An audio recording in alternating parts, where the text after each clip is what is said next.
नमस्कार, आप देख रहे हैं कशिश न्यूज और आपके साथ मैं हूं दीपक शर्मा। सीएम का पद भले गया हो, लेकिन लालू परिवार के सियासी साख पर कोई सवाल खड़े करने वाला सामने नहीं आया। 2 सीएम, डिप्टी सीएम, मंत्री, सांसद, विधायक वाले बिहार के राजनीति का सबसे रसूखदार परिवार इसके साथ 10 सर्कुलर रोड सत्ता के गलियारे में एक पहचान की तरह जुड़ गया था। इस बंगले में रहते हुए लालू परिवार ने 2 दशकों तक बिहार की राजनीति के हर रंग देखे, लेकिन सब दिन होत न एक समाना। समय के साथ सब बदलता है और अब बदलने वाला है लालू परिवार का आवासीय पहचान। परिवार का सरकारी बंगले से भावनात्मक लगाव स्वाभाविक है, इसमें कुछ भी अलग नहीं, क्योंकि 2 दशक तक ये परिवार इसी बंगले में रहा है। और परिवार के सरकारी बंगले के भावनात्मक लगाव के बावजूद सरकारी संपत्ति पर दावेदारी तभी तक रहती है जब तक जनता का भरोसा कायम रहता है या सरकार के गुड बुक में नाम जुड़ा रहता है। पर इस बार एनडीए सरकार का सुरूर अलग है, तेवर अलग है, बिहार की दिशा और दशा को लेकर सोच अलग है। और ये साबित करने का सबसे आसान तरीका शायद यही दिखा कि एक प्रभावशाली व्यक्ति की साख पर प्रहार कर उसे धराशायी कर दिया जाए, ताकि चुनाव प्रचार के दौरान जंगलराज की कहानी के बनाए गए खलनायक पर कार्रवाई होते दिखे और जनता में सरकार के इरादे को लेकर अलग इमेज गढ़ी जा सके। अब बंगला खाली करने को राजद नेताओं ने ईगो का विषय बना लिया है। ताल ठोक कर कह रहे हैं, नहीं होगा बंगला खाली। तकनीकी बात अपनी जगह है, पर बंगले पर सियासी बवाल बढ़ता जा रहा है। ऐसे में सवाल तो पूछेंगे कि राजद प्रदेश अध्यक्ष मंगनी लाल बंगले के सवाल पर लाल पीले क्यों हो रहे हैं। सवाल का जवाब लेंगे। हमारे साथ कुछ मेहमान जुड़े हुए हैं, उनसे आपका परिचय करा दें। हमारे साथ बीजेपी की ओर से पार्टी का पक्ष रखने के लिए सुमित शशांक जी जुड़े हुए हैं, जेडीयू की ओर से राजेश तिवारी जी जुड़े हुए हैं और आरजेडी की ओर से उत्पल वल्लभ जी जुड़े हुए हैं। आप तीनों का बहुत बहुत स्वागत है। उत्पल जी, तकनीकी चीज़ें हैं, उनका ध्यान रखा जाना जरूरी है, लेकिन जिस तरह से बंगला खाली करने को लेकर पार्टी के प्रदेश अध्यक्ष का बयान आया है, तल्खी महसूस की जा सकती है। साफ कहा है उन्होंने कि जो करना है कर लें, बंगला खाली नहीं करेंगे। आखिर ये तेवर क्यों, ये रवैया क्यों? जी, मामला सिर्फ ये आवास का नहीं है। राष्ट्रीय जनता दल और हमारे जो नेता आदरणीय लालू प्रसाद यादव जी हैं, आदरणीय राबड़ी जी हैं, उनके लिए आवास महत्वपूर्ण नहीं है। महत्वपूर्ण ये है कि पूरे भारत में ये जो भाजपा है, विशेष तौर पे आज का भाजपा नरेंद्र मोदी जी और अमित शाह जी की अगुवाई वाला भाजपा, और तो उनको चुनौती सबसे ज़्यादा बिहार और कुछ पूरब के जो स्टेट है वहाँ से मिल रहा है। लगभग स्टेट जो है पश्चिम और उत्तर का है, वो ये मैनेज किए हैं। तो जो चुनौती है, जो जनता के सवाल जो जहां से उठता है, ये बंगला महज वो बंगला नहीं है। ये बंगला पिछले 2 दशक से सरकार को चुनौती देने का जगह बना हुआ है। जब जन सरोकार से जुड़े मामला यहीं से उठे हैं, जब जनता को लगता है कि प्रतिपक्ष का आवाज बुलंद होना चाहिए, वो सेंटर बना हुआ है। तो मामला उस बंगले से उसका सेंटर बने होने का डर जो भय बना हुआ है, वो वहां से है। इसको ऐसे देख रहे हैं ये लोग देख रहे हैं कि प्रतिपक्ष का राजनीति पूरे देश में कभी कभी गोलबंद जब होता है, जिस समय एक बार नीतीश कुमार जी भी इंडिया ब्लॉक के में आए थे, वो भी वही तय होता है। यानी दिल्ली वापस लौटकर पटना आते हैं और पटना आने के बाद वो 10 सर्कुलर रोड में तय होता है कि देश की जो प्रतिपक्ष का नेतृत्व होगा, जो दिशा होगा, ये जो गठबंधन बनेगी, वो क्या होगा। 2015 में भी आप देखे होंगे और इस बार भी देखे होंगे। रिजल्ट जो कुछ भी हो, जनता ने जो भी जनादेश दिया है। तो मामला यहाँ है और किसी भी कीमत पर, यही जो हमारे नेता कह रहे हैं, वो आवास के रेफरेंस में नहीं कह रहे हैं, वो कह रहे हैं किसी भी कीमत पे आप जो सेंटर को खत्म करना चाहते हैं, ये प्रतिपक्ष की आवाज को जो खत्म करना चाहते हैं, उस राजनीति को खत्म करना चाहते हैं, आप बिहार में एनडीए की सरकार नहीं, ये गुजरात मॉडल और महाराष्ट्र मॉडल जो लाना चाहते हैं। हम प्रतिपक्ष में बैठे हैं, हमारी संख्या बहुत कम है, लेकिन हम आपको वहां से हमेशा चुनौती देते रहेंगे। हम आपको चुनौती देंगे, हम आपको रोकेंगे और पूरे देश में एक ये आप कहना चाह रहे हैं कि चुनौती को खत्म करने की कोशिश है। चलिए, चूंकि विभाग जेडीयू कोटे से मंत्री के पास है, तो हम वो भी जानना चाहेंगे, लेकिन पहले सुमित जी की प्रतिक्रिया ले लेते हैं, क्योंकि सीधे आरोप बीजेपी पर लगाया गया है। नरेंद्र मोदी और अमित शाह वाली बीजेपी जो इस तरह की कोशिश कर रही है, चुनौतियों को इस तरह से खत्म किया जा रहा है। सुमित जी, देखिए, मुझे लगता है कि जानकारी के अभाव में राष्ट्रीय जनता दल के लोग इस प्रकार की बात करते हैं। जानकारी का अभाव नहीं होना चाहिए। तेजस्वी यादव ने कुछ दिन पहले जिस तरीके से हाई कोर्ट में और सुप्रीम कोर्ट में एक पिटीशन दायर की थी, जिसमें उनका मानना था कि पूर्व मुख्यमंत्रियों का जो आवास है उसको कहीं ना कहीं होल्ड करके रखना जो है वो सही नहीं है। तो उनको, उन्हीं के नेता ने जिस तरीके से आवेदन दिया था हाई कोर्ट और सुप्रीम कोर्ट ने, और सुप्रीम कोर्ट ने जिस चीज़ को स्वीकारा है उसी पर तो कहीं ना कहीं इम्प्लीमेंट करने का काम सरकार ने किया। जब भवन निर्माण विभाग के तरफ से, भवन निर्माण मंत्रालय के तरफ से नेता प्रतिपक्ष के लिए 39 नंबर बंगलो जो है वो अलॉट किया गया, तो वहाँ जाने में क्या आपत्ति है। देखिए, कब्जा करने की नीति नहीं होनी चाहिए। पहले जब इनकी सरकार थी तो बिहार में आम जनता की जो ज़मीनें हैं, उनका मकान है, उनका घर है, वो सब कब्जा करते थे। अब ये लोग जबरन, जब जनता इनको 25 की स्थिति में ला दी है, और वर्तमान स्थिति में इसमें तो कोई दो मत नहीं है कि जो इनकी नीतियाँ रहीं, जो स्वभाव रहा, जो व्यवहार रहा, जो आम जनता के बीच में आचरण रहा, गाड़ी चढ़ा देने वाला कि अपने ही कार्यकर्ताओं के ऊपर, तो इन सभी आचरणों से जनता त्रस्त हो गई। जनता को लगा कि नहीं, इस प्रकार के उदंड लोगों की आवश्यकता नहीं है। जनता ने एक बड़ा जनमत जो है वो मुख्यमंत्री नीतीश कुमार जी को दिया। अब ये कब्जा करने वाली प्रवृत्ति जो है इनके दिमाग में थी, तो इनकी सत्ता नहीं आई। कल्पना कीजिए ना कि इनकी सत्ता आ जाती, जब ये पटना में रह करके और सरकारी बंगला कब्जा करने की स्थिति में नियम का पालन नहीं करते हैं, सरकारी बंगला को बोलते हैं कि नहीं हम नहीं जाएंगे, कब्जा कर लेंगे। अब वही आदमी इनका नेता आके कहता है, जो कहता था कि भूमियार, ब्राह्मण, राजपूत और कायस्थ इन लोगों को साफ कर देंगे, मिटा देंगे, ओबीसी वर्ग के लिए कुछ नहीं करेंगे, SC ST वर्ग को फंसा देंगे, ये लोग, यही वही लोग हैं ना। तो मुझे लगता है कि इससे जनता त्रस्त हो गई, तंग आ गई जनता, और जनता ने इन लोगों को इनकी राजनीतिक हैसियत को दिखा दिया। उससे मुझे लगता है कि देखिए, तेजस्वी यादव को आत्मचिंतन करना चाहिए, मंथन करना है। आत्मचिंतन मंथन करने के बजाय ये लोग झगड़े लड़ाई की नीति पर उतर गए हैं। और जब इन लोगों की अगर गलती से भी सरकार रहती तो किसी अच्छे आदमी का मकान कब्जा कर लेते, घर कब्जा कर लेते, स्कूल कब्जा कर लेते, उसको बियर बार बना देते। अभी तो 10 नंबर बंगला ही कब्जा करने आप की कह बात रहे हैं कर कि रहे हैं। चुनौती अलग है, जिस चुनौती का उल्लेख उत्पल जी कर रहे हैं उससे अलग है, लेकिन चुनौती है और उस चुनौती को जनता ने खत्म किया है। बीजेपी की इसमें कोई खास भूमिका नहीं है। चलिए राजेश जी से भी थोड़ी हम बात कर लेते हैं। राजेश जी, हमने गुड बुक्स में होने की भी बात कही थी, तो तेजस्वी यादव ने यह भी कहा है कि वो जो नैतिकता, भाईचारा था, भैयारो था, वो भी खत्म हो गया इस फैसले के साथ है। तो अब नीतीश कुमार के निर्णयों पर एनडीए के अन्य घटक दल के नेता हावी हो रहे हैं। देखिए, ऐसा तो सवाल ही नहीं उठता है। ये तेजस्वी यादव भी साथ में रहे हैं, वो भी आपको 75 से ऊपर उनका सीट था, हमारा 43 सीट था। उसके बाद भी वो किसका निर्णय होता था ये सब कोई जान रहा है। तो इस तरह का लोगों का बरगलाने की बात है। देखिए, जहाँ तक आवाज़ की बात है, तो आवाज़ तो जस्ट एक बहाना है। असली है राजद के लोगों को, और खासकर तेजस्वी यादव लालू परिवार का है कि इनको किसी तरह से इसी बहाने, जो तेजस्वी यादव के नेतृत्व में जो हार हुई है, उनको ध्यान राजद के कार्यकर्ताओं का भटकाना है। कहीं से कोई इस मामले में नहीं, लेकिन बिहार के राजद के जो कार्यकर्ता है, बिहार की जनता है, वो जान रही है क्या बात है। आज जिस तरह का एक अगर लेटर मिला हुआ है, वो इसमें क्या बड़ी बात है भाई। आपको प्रतिपक्ष के, आप नेता हैं, विधान परिषद के प्रतिपक्ष के नेता हैं, आपका एक आवंटन किया गया है। अब ये हो गया कि पहले जो 243 विधायकों का लिए आवासीय डुप्लीकेट बन गया है, अब सभी को वहाँ रहना है। और जो आप मान लीजिए तेजस्वी यादव राघोपुर से जीते हुए हैं, तो उनके लिए भी एक डुप्लीकेट राघोपुर से बना हुआ है, डुप्लीकेट, जिसमें उनको रहना है और अपना प्रतिपक्ष में रहता है। हर किसी का है कि हमारा जो विधानसभा में प्रतिपक्ष का नेता रहेगा, उसके लिए एक पोलो रोड हुआ। उसके बाद अब विधान परिषद में जो प्रतिपक्ष के नेता हैं, उसके लिए जस्ट 39 स्टैंड रोड हो गया। तो इस तरह से हर चीज़ का आवंटन कर दिया गया। लेकिन अब मामला क्या है कि जो लालू परिवार का है, ये आवास प्रेम, जमीन प्रेम जग जाहिर है। और ये जग जाहिर आज ही से नहीं, दीपक जी, जिस समय नीतीश जी सरकार में बने, एक अन्य मार्ग लालू परिवार खाली तक नहीं कर रहा था। ये बार बार 10 तरह से ये किए, किसी तरह से खाली किए 16 जनवरी 2006 में। उसके बाद खाली करने के बाद किसी तरह से क्या क्या प्रकरण हुआ। डिप्टी CM रहते हुए तेजस्वी यादव ने किस तरह से खाली न करने के लेकर के कोर्ट तक गए, और कोर्ट के बाद क्या निर्णय क्या हुआ 2019 में। उसी में समय जो माननीय मुख्यमंत्री नीतीश कुमार जी ने जो पूर्व मुख्यमंत्रियों का आवास, सुरक्षा और पूरा एस्कॉर्ट का व्यवस्था किया था, इसी पर कोर्ट रुका। और कोर्ट का दुत्कार के बाद डबल बेंच ने, जब हाई कोर्ट का डबल बेंच ने जब निर्णय दिया, तब इनको खाली करना पड़ा।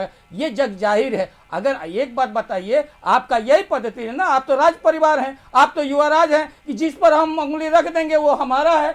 और इस तरह से आप किए हुए हैं, ये आपका निजी नहीं ना है। आप कह रहे हैं उसमें इमोशन जुड़ा हुआ है, उसमें हमारा शादी ब्याह जुड़ा हुआ है, राजनीतिक केंद्र रहा है। तो क्या राजनीतिक केंद्र आवास ही होता है?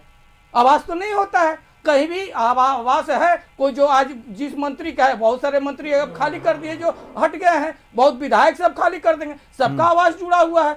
लेकिन इस तरह का जो है तर्क देना, ये दिखाता है कि आप किस तरह से, और ये हम दावे के साथ करते हैं कि ये विक्टिम कार्ड खेला जा रहा है, और विक्टिम कार्ड खेल करके सिर्फ जनता को गुमराह करने का काम किया जाए। सरकार ने जो निर्णय लिया है, पूरे बिहार की जनता उनके साथ है और सही कदम उठाया है। लेकिन इन लोगों को चाहे क्या है, क्योंकि ये एक राजनीति के तहत किए हैं, और जिस तरह से बिहार की जनता ने इन लोगों को नकारा है, उस नकारेपन के कारण इस तरह का खेला जा रहा है कि हमको लोग चलिए, आप कह रहे हैं विक्टिम कार्ड खेला जा रहा है, ठीक है। सुमित जी क्या कह रहे हैं? देखिए, मैं कुछ तकनीकी चीज़ों पर ध्यान आकर्षित करना चाहता हूँ। विक्टिम कार्ड की बात हो रही है, निश्चित तौर पे ये विक्टिम कार्ड ही खेलने का एक तरीके से तरीका है, लेकिन थोड़ा नियमों के अंतर्गत भी जाकर के देखना चाहिए। देखिए, 10 सर्कुलर रोड जो है वो राबड़ी देवी जी को जब 2005 में नीतीश कुमार जी मुख्यमंत्री बनते हैं, तो मुझे लगता है कि उसके बाद नहीं, 2005 में नीतीश कुमार जी के सत्ता में लौटने के बाद एक बड़ा निर्णय लिया गया था। और उस समय जो नियम ये था कि जो भी मुख्यमंत्री जो जिस सरकारी आवास में रहते हैं पूर्व मुख्यमंत्री, उनके पास वो प्रॉपर्टी जो है वो रहेगी, वहां से वो अपना केंद्र बना करके काम कर सकते हैं।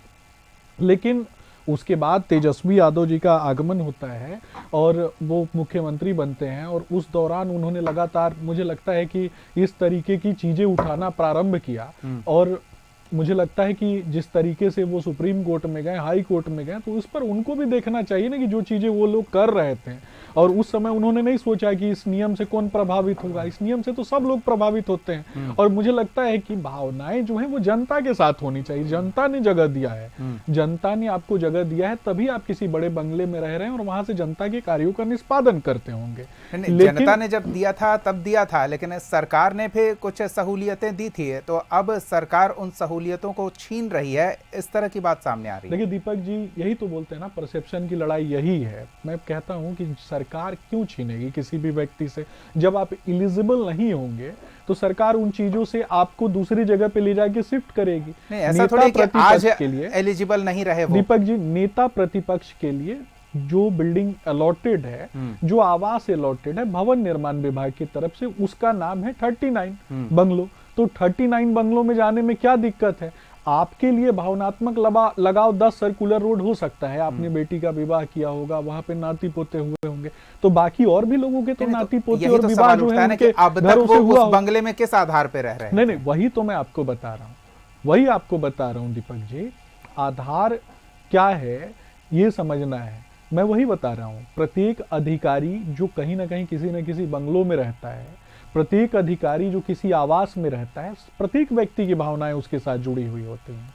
जब सुप्रीम कोर्ट का, हाई कोर्ट का जब ये निर्णय आ जाता है कि पूर्व में जो मुख्यमंत्री जो रहे हैं उन पर ये सारी चीजें, वो लोग एलिजिबल नहीं होंगे, वो जिस सरकारी आवास में रहते थे। 2019 में आया था। चलिए हम इस पर आपकी बात सुनेंगे, लेकिन उत्पल जी, ये आरोप लगाया जा रहा है कि एक बंगले के बहाने परसेप्शन तैयार करने की कोशिश हो रही है कि अब इस परिवार को सरकार विशेष रूप से निशाना बना रही है। देखिए दीपक जी, मैं पहले भी कहा हूं कि आवास कोई मामला नहीं है। आदरणीय लालू जी और राबड़ी जी के लिए ये सरकारी आवास कोई मामला नहीं है। मैं पहले भी कहा हूं, पहली बात। दूसरी बात कि जितना बात ये बता रहे हैं कि शादी ब्याह, क्या किसी नेता ने कहा है कि शादी ब्याह हम ये अपने मन से आप जो गढ़ रहे हैं, जोड़ रहे हैं, ये मुद्दा नहीं है। मैं बात पर बार बार कह रहा हूं कि मुद्दा ये नहीं है।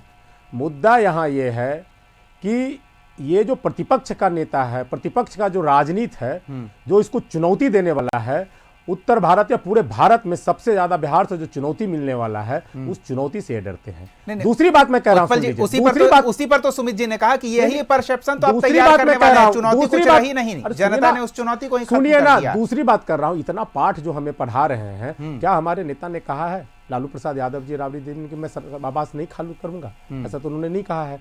नोटिस कल गया है, रुकिए, नोटिस कल गया है, अभी से हाय तौबा मचाए हुए हैं। ऐसा संभव है क्या कि कल नोटिस गया और आज कोई खाली करता है? पहली चीज।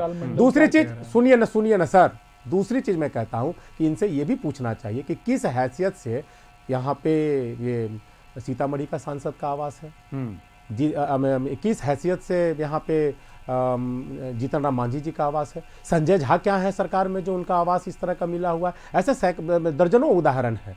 तो आप एक अभी कुछ देर पहले मैं सुन रहा था कि कह रहे थे कि नहीं रामविलास जी का भी हमने खाली कर, लेकिन कब रामविलास जी का आप खाली कराए थे? जब आपके वो विपक्ष में चल रहे थे। तो यहाँ पक्ष और विपक्ष में सरकार इस तरह से नियत आवास के मामले में रखेगी, ये भी सरकार की नियत है।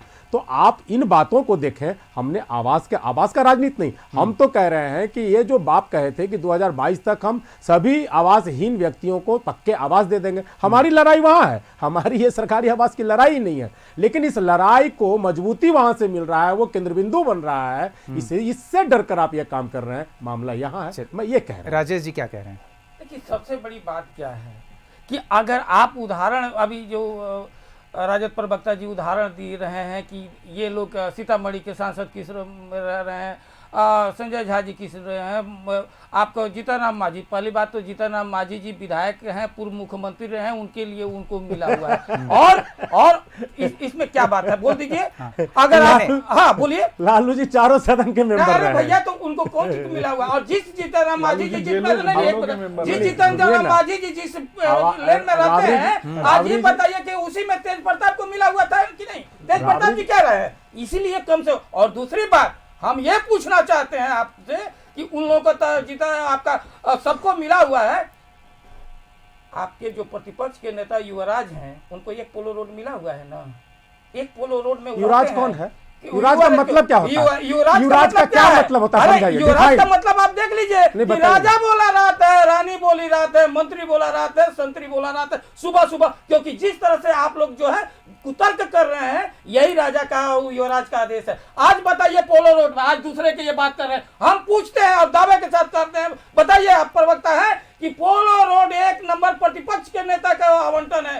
एक रात भी बता दीजिए कि प्रतिपक्ष के नेता रहते हो वहां कौन कार्यक्रम होता है? राजद का कार्यक्रम करते। क्या वो राजद के कार्यक्रम के लिए ऑफिस दिया हुआ है एक पोलो रोड जो प्रतिपक्ष के नेता है? इसलिए आप लोग नैतिकता के बाद और इस तरह का उदाहरण देना आप लोग को शोभा नहीं देता है, जो खुद यही बात राजेश जी। एक सेकंड उत्पल जी, मैं आऊंगा आपके पास, जरा मैं अपने सवाल का जवाब ले लूं इनसे। यही तो मैं कह रहा हूं ना कि जब तक आपके गुड बुक्स में है तब तक सारी सुविधाएं उपलब्ध कराई जा रही है। आप ही ना भी सवाल कर रहे हैं कि उस आवासीय परिसर का राजनीतिक उपयोग कर रहे थे, तो कार्रवाई करनी चाहिए थी। पोलो रोड किस नैतिकता से आप सरकारी राजद का कार्यक्रम करते हैं? बल्कि उसमें आवास रहना चाहिए, आपका परिवार रहना चाहिए, लेकिन आप नहीं रहना चाहते। आप देख लीजिए। सुमित जी कुछ कह रहे हैं, सुमित जी की बात सुनते हैं। दीपक जी, सुमित जी अब नोटबुक की बात है, परसेप्शन की क्या हो दीपक जी? अरे इस तरह का बकवास आप कर रहे हैं, ठीक है उत्पल जी आ रहे हैं। देश की सारी संपत्ति को अडानी अंबानी के हवाले सुमित जी देखिए दीपक जी, लालू यादव तो जेल के लिए। सुमित जी एक सेकंड रुक जाइए। कोई तर्क लॉजिक नहीं दे रहे हैं आप। वो हमारे जाकर एनडीए गठबंधन का राष्ट्रीय जनता दल का रैली हो रहा है, नहीं कहता वो हमारा पारिवारिक रिश्तेदार है। क्या बात करते हैं आप? नहीं, ऐसे दसों नाम गिनाए जा सकते हैं ना जो अभी बंगले के सही उत्तराधिकारी नहीं हैं, लेकिन फिर भी उनके नाम पर बंगला आवंटित है। हम उम्मीद करते हैं कि उन्हें भी नोटिस जाएगा। सुमित जी क्या कह रहे हैं? निश्चित तौर पे भवन नहीं, निर्माण विभाग जो है, अरे उत्पल जी एक एक करके ले लेते हैं, यही समझ लेते हैं, एक एक करके समझ लेते हैं। सरकार का मंशा ये है कि जिसको जो आवंटन सरकार कर रही है, जो जिसका अधिकारी है उसे वो मिले। हम तो यही जानना चाह रहे हैं। ठीक है राजेश जी एक सेकंड रुक जाइए ना। राजेश जी रुक जाइए, राजेश जी रुक जाइए ना। राजेश जी हो गया ना। ये चाहिए कि जब जाना है, देखिए राजनीति में नैतिकता कहीं और रहती है और नैतिकता की बातें कहीं और होती है। सुमित जी क्या कह रहे हैं अपनी बात की? देखिए 10 सर्कुलर जो बंगला है उसमें कौन सा जमीन में गड्ढा खोद के इन लोगों ने सोने के सिक्के और असरफियां जमा करके रखे हुए हैं? कौन सा दीवारों में पैसे जो हैं वो चुनवा के रखा हुआ है? अगर रखा होगा तो हो सकता है इनको चिंता होगी, क्योंकि सरकारी बंगला तो सरकार का होता है, वो व्यक्ति का नहीं होता है। सरकारी बंगला सरकार का होता है। मैं एक चीज और पूछना चाहता हूँ। देखिए ये लालू जी की बात कर रहे थे कि चारों सदन के मेंबर रहे हैं। देखिए चारों सदन के मेंबर रहे होंगे, लेकिन लालू जी जेल के भी मेंबर रहे हैं, सजा याफ्ता मुजरिम भी रहे हैं, रांची जेल के भी मेंबर रहे हैं। तो क्या रांची जेल में भी कब्जा कर लेंगे? क्या जमीन मैं ये साथ में जोड़ दूं, मैं बस ये याद दिला दूं कि लालू परिवार की ओर से बंगला खाली नहीं किया जाएगा। एक जवाब मैं चाहता हूं उत्पल जी, बस ये जोड़ देता हूं। फैक्ट छोड़ देता हूँ, उत्पल लालू भाई, परिवार की ओर से ऐसा बिल्कुल नहीं कहा गया है। उत्पल पार्टी भाई। के प्रदेश अध्यक्ष ने ये कहा है सीताराम कि सिंह का बंगला हत्यारा खाली कौन नहीं है, होगा। पता कर मुझे पाएंगे? लगता आरोप है नीतीश कुमार पे है।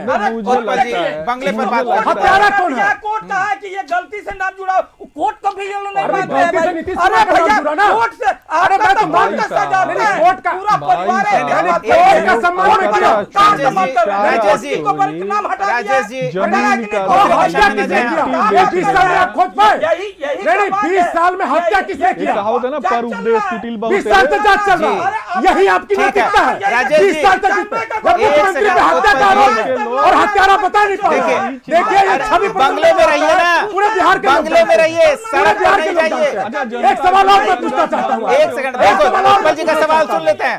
एक सवाल मैं राजेश जी और एक सेकंड रुक जाइए। राजेश जी, राजेश जी, हाँ उत्पल जी एक सवाल सवाल और पूछना चाहता हूँ। सवाल उत्पल एक जी, सवाल मैं और पूछना चाहता हूँ। उत्पल जी आपसे एक सवाल सवाल और पूछना चाहता हूँ। बोलिए ना, बोलिए चारा चोर है कि आपसे नहीं? एक सवाल मैं उत्पल जी और पूछना बोलिए। चाहता हूँ। घोटाला चोर है कि नहीं? बिल्कुल। एक राजेश सवाल जी, मैं और पूछना चाहता हूँ। रुकिए ना, लैंड फॉर्म के चोरी है कि राजेश जी रुकिए ना, रुकिए ना। उत्पल जी का सवाल तो सुन लीजिए। आप सवाल से भाग रहे हैं, एक बार सवाल सुन लीजिए, सवाल सुन लीजिए, बस सवाल सुन लीजिए, फिर आप जवाब दीजिएगा। उत्पल जी सवाल आपका।